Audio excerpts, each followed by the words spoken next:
Snapping and alignment are one of those things that get overlooked by new modelers. Roughly placing objects gets the job done, but in this video I want to show you how to snap and align objects professionally.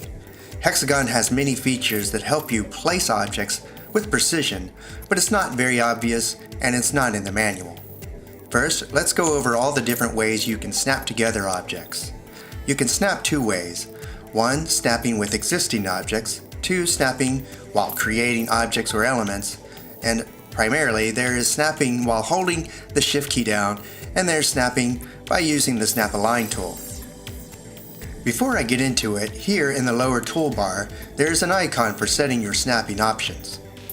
Right now, it's set to identify points and only snap to that. Points are vertices. I keep it at this setting for most of my modeling until I need to snap to a face or edge. That makes it quicker for me to snap to points.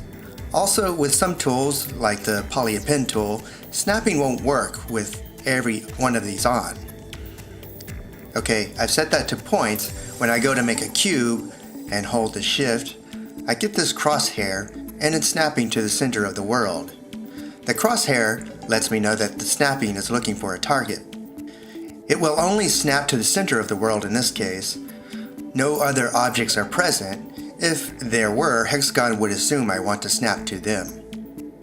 If I go to make another cube and hold the Shift, it snaps to the points on the cube. And that's handy for initiating the creation of an object close to another. Now, if I turn on Snap to Faces and start to create a cube, I can hold the Shift on the surface of an object and it snaps to the face. Now I can draw my cube from that surface. It works best in the Y direction, but if you orient your view in the direction you want, you can snap and draw from any side, like this. Okay, so before I elaborate more on snapping objects against other objects, let's talk about freeform snapping. When I make a cube, or any object, and hold the Shift key down while dragging it around, it jerks around in several directions, and it doesn't seem to make any sense. It's not snapping to any particular grid, so what exactly is it snapping to? The short answer is it's snapping to itself because no other objects are in proximity to it. When I copy and paste another object and snap it around the other object, it starts to make a little more sense. Snapping in this mode is based on the object's size and center point. It moves in half increments, depending on which direction I drag it, and in this way I can snap it around different quadrants of another object, especially diagonally. It's snapping the center of the object to the edge. You could make a structure like this using freeform snapping this way. I can make a shape like this, then while dragging it along the plane handle, hold Shift and drop it at half increment and do it again at another half.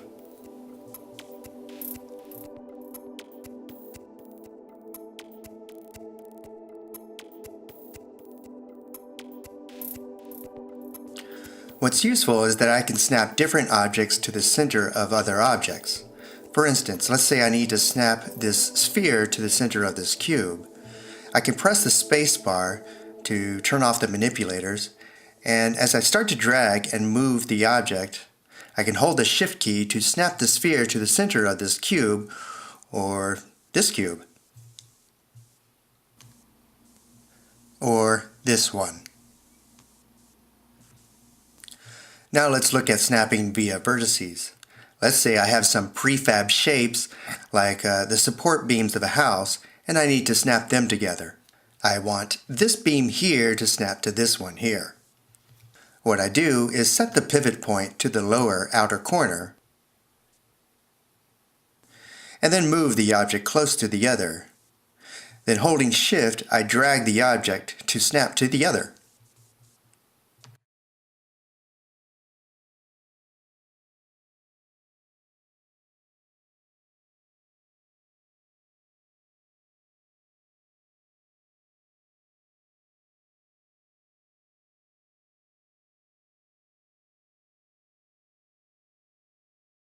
You can also snap to the center of existing objects in view. But it can sometimes be rather difficult because you have to eye it and roughly judge where the center point might be.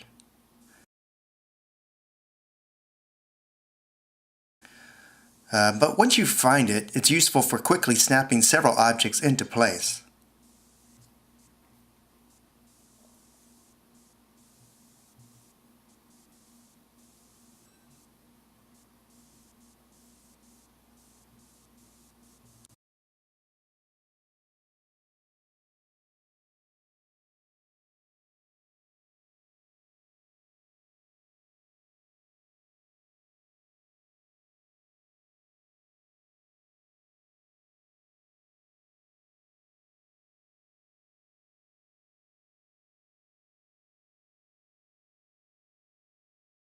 I can also select vertices and quickly snap them to other existing points.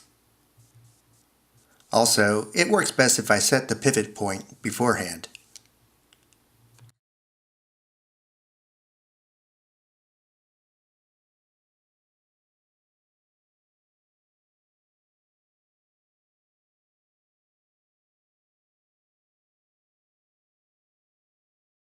That only works with other vertices, not edges.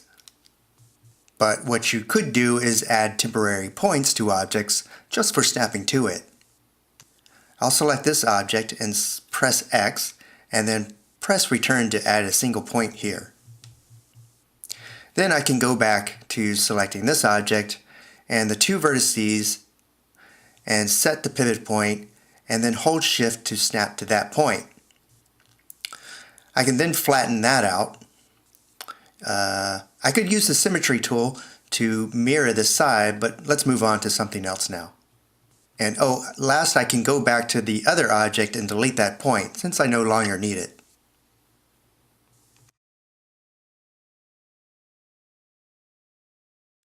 Let's talk about snapping via a grid. I don't mean snapping to a grid in the viewport. Instead, it's more like snapping with a measurement ruler. Next to the snap options is this icon for snap to feedback grid.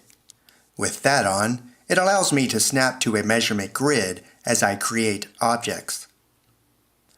Let's try that. If you have never noticed, when you start to set a primitive in place, it starts at its initial cursor position at the center of the view.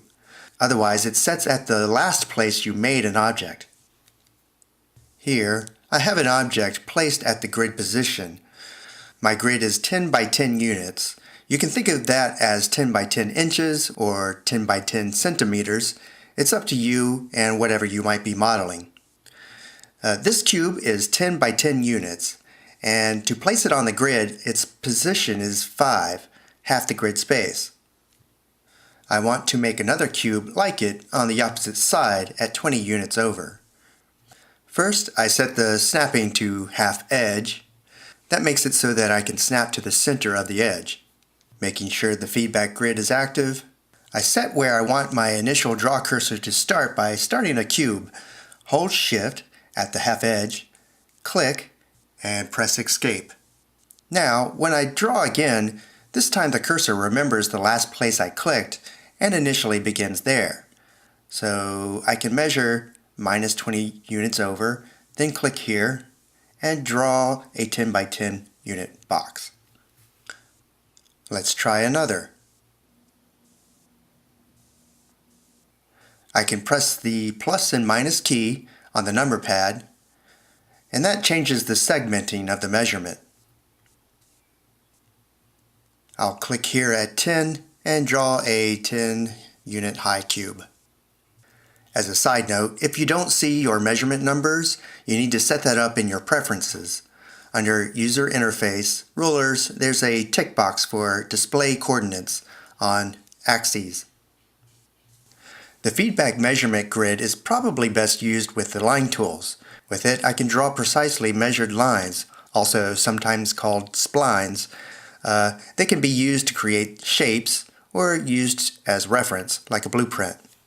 When I press L, it activates the polyline, and since I'm snapping to measurements, I can draw, and it snaps to each increment. Here I'm making a sort of wedge outline. To close the line, I can press this button here. When I do that, it closes and completes the operation. I can use this as reference, as a blueprint, for building objects around it, like this.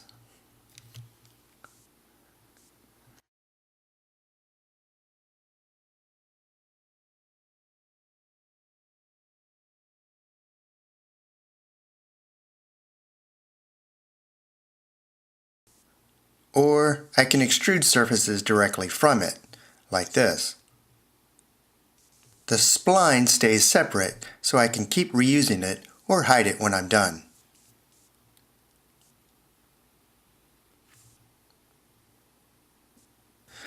While we're on the subject of making splines, this is something good to point out because it will come up later.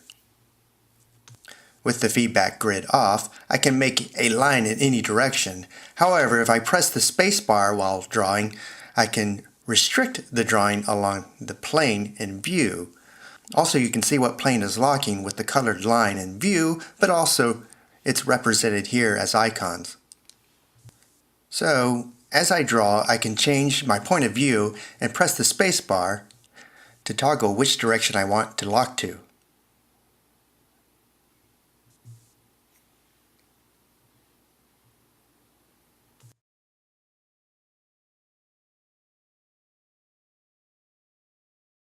Now let's talk about the Snap Align tool. You can find the icon for that under the Utility tab. Here I have a simple building structure that was crudely put together with simple primitives. None of the edges line up, and I can rebuild this piece by piece using the Snap Align tool to place the pieces together precisely. So let's try that. First, I'll copy the beams over here. I want this piece to snap to this one, so I press Shift J for the Snap Align tool and select the source corner, and that's highlighted with a yellow circle. Then I choose the target corner, and I can hold the shift to snap to it, but I don't have to. When I click, it snaps to that corner, and I press return to accept. You don't have to press return, but I do out of habit. Now, I'll do the same for the other pieces.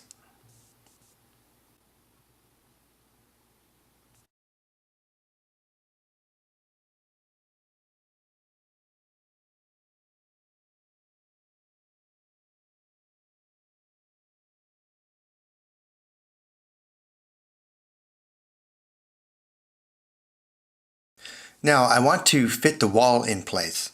I'll copy it over here and snap it to the inner corner of this beam. On this side, when I look closely, the wall isn't fitting together on the other beam. I'll fix that.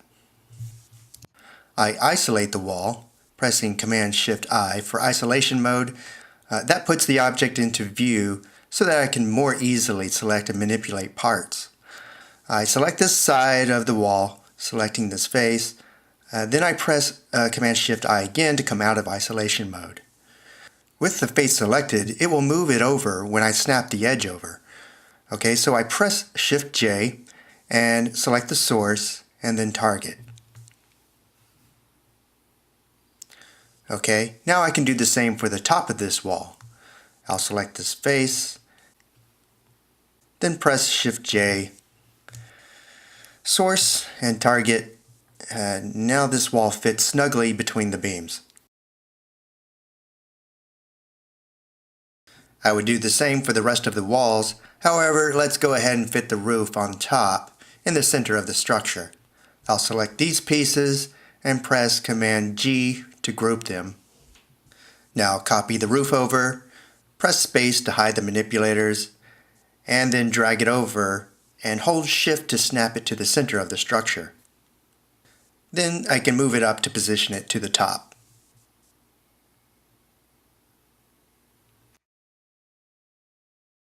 I can also use the Snap Align tool with faces and edges, and I'll demonstrate that now. First, I'll turn on Faces from the Snapping Option menu. I want to place a cube on the surface of this roof here.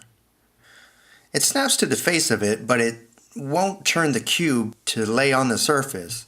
There are several ways to make that happen, but let's try this method. I'll delete that cube. Under the Scene properties, there's a button for making a custom plane. I'm going to click on that and then click on the roof face. The scene now tilts so that the surface of the roof is flat with the world view. It's a custom view. That makes it easier for me to create details along the roof while I'm working through this custom plane. In this mode, the world selection mode is affected. It's now following the custom working plane. Selection and bounding box options aren't affected by it, just the world mode. Okay, so now when I place a cube, holding Shift, and making sure it's drawing from the base origin point, I can place cubes on this surface now that it's facing upward. Moreover, I can move them around along this custom plane. When I'm done, I can press this button to reset back to normal world plane view mode. Let's try snapping edges now. I'll turn off faces and turn on edges now. What I want to do is select these two vertices and snap them to the edges of this roof. Press Shift J to activate the Snap Align tool, and before I do anything, I need to choose the alignment plane. So I press the space bar and toggle to a single axis. I'll explain this later, but doing that is going to help me select this edge. So I click on the source and then select this edge here. Okay, I'll do the same for the other side.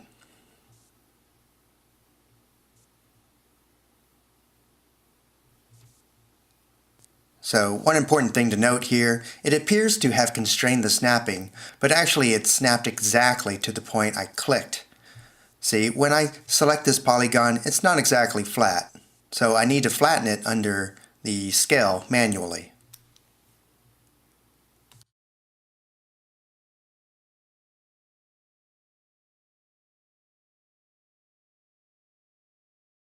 Okay, so let's try using Snap Align tool with faces. I'll make a cube here, snapping it to this edge, and split it. And now I'll select face snapping. I can select these two vertices, or I could just select this line here. Activate the Snap Align, pressing Shift J, and press the space bar to restrict the alignment. Then choose the source, and then holding Shift, select about where I want it to snap to on the face. Okay, one more time, I'll do the same to the other side.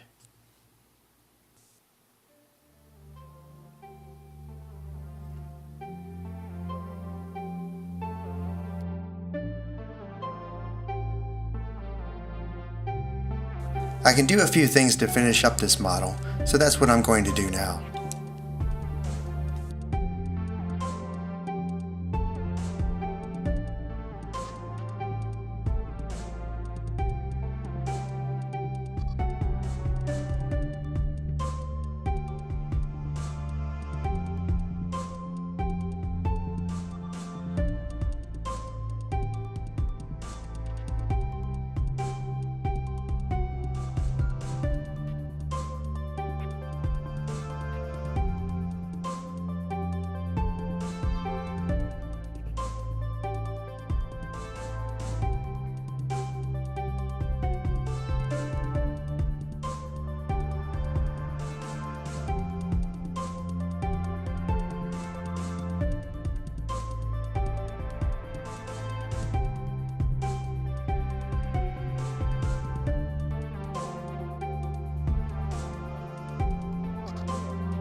Okay, so it's called the Snap Align tool, and we've covered snapping, but what about alignment?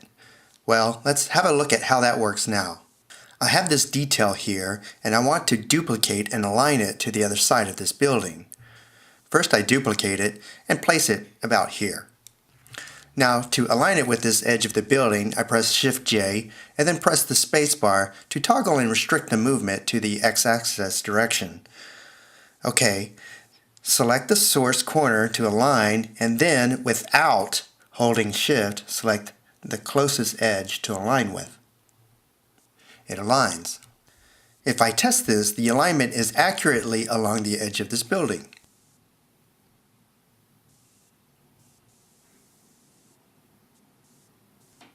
I'll do that again, copy it to the other side and rotate it, copy, and then Shift J and press the space bar, select the source, and this time, again without holding Shift, select this corner. Okay, so that's how you can align an object with other objects.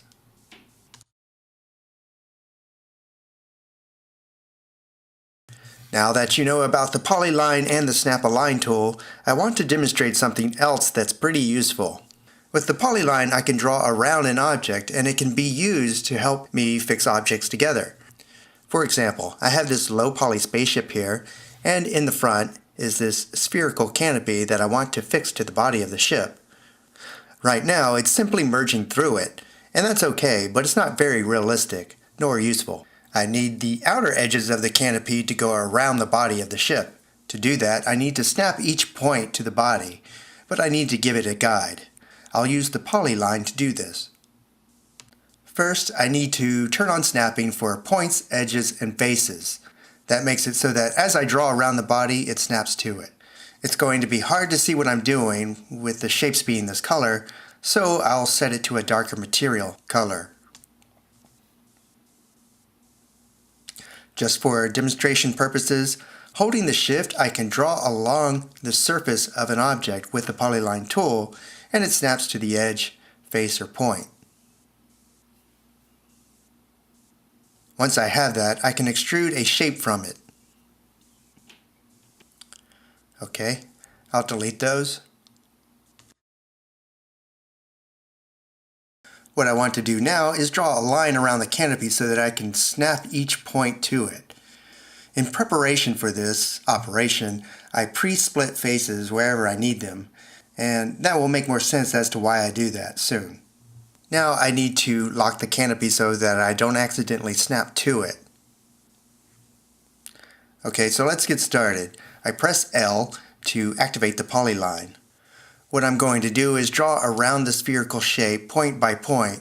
For every edge the sphere has, I draw a line point for it.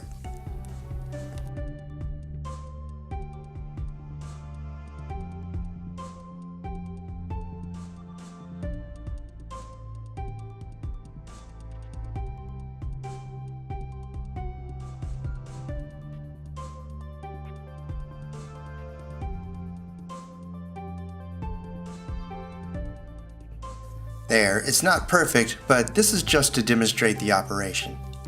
Okay, so now what I can do is hide the body and unlock the canopy.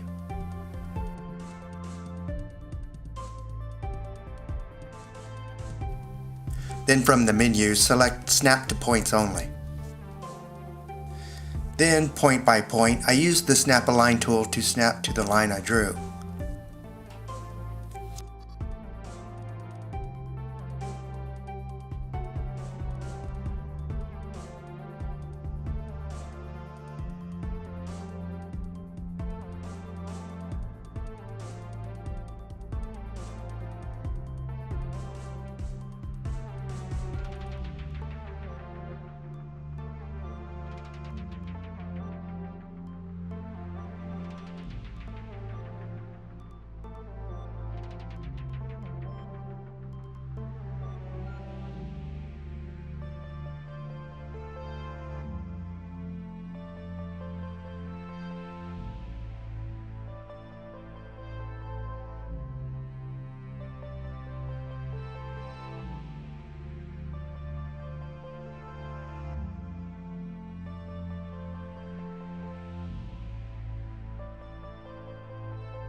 So that was a bit tedious, at least with this particular shape, but usually this is a pretty quick procedure. I'll turn the body back on and hide the line. Then have a look.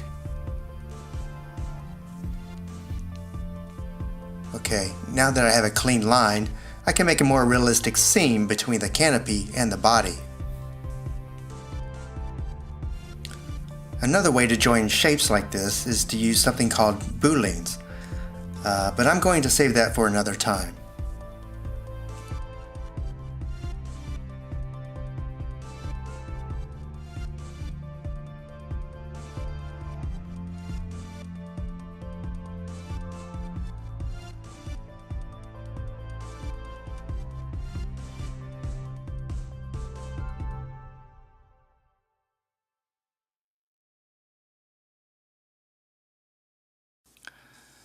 So, one last thing I want to cover is the Lay On tool. As the name suggests, it allows you to lay an object onto the surface of other objects, and that's great for modeling smaller objects independently and then later placing them onto a larger object. For example, I have a collection of smaller objects I want to place at different places around my ship model. Most of these objects have a back face, and that's useful because I can choose that surface to lay on top of another flat surface. Okay, so let's try it. I'll select an object and activate the Lay On tool, pressing Shift V. It's waiting for me to choose the underside of this object. The red color here is Hexagon's best guess for the side I want to use. That's useful for objects that I don't have an underside, like this one over here. I'll select this polygon here, then go over to my ship model and place it here. Now, the tool is still active, and I can choose to rotate it using this number box. I'm using my trackpad scroll function to turn it.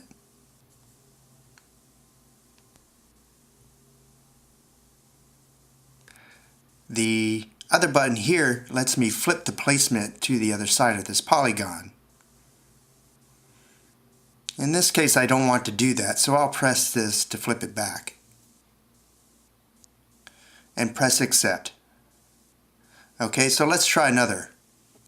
This one doesn't have an underside, so I'll select it via the bounding box instead.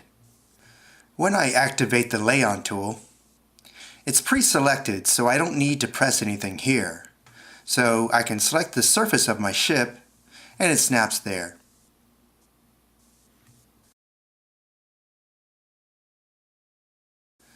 This object has a bounding box that doesn't strictly follow the bottom of it.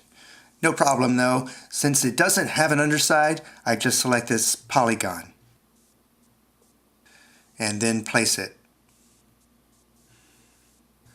Also, at the end stage of my modeling, I can isolate it and delete the underside if I wish.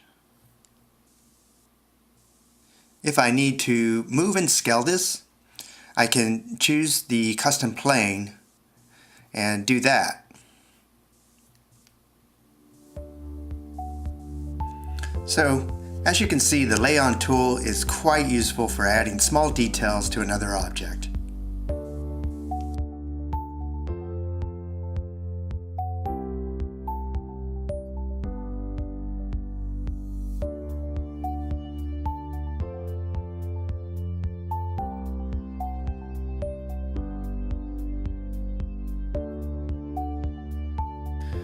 And that's all for this tutorial. I hope you found it useful. Subscribe if you don't want to miss out on any more tips like this, and have a good day.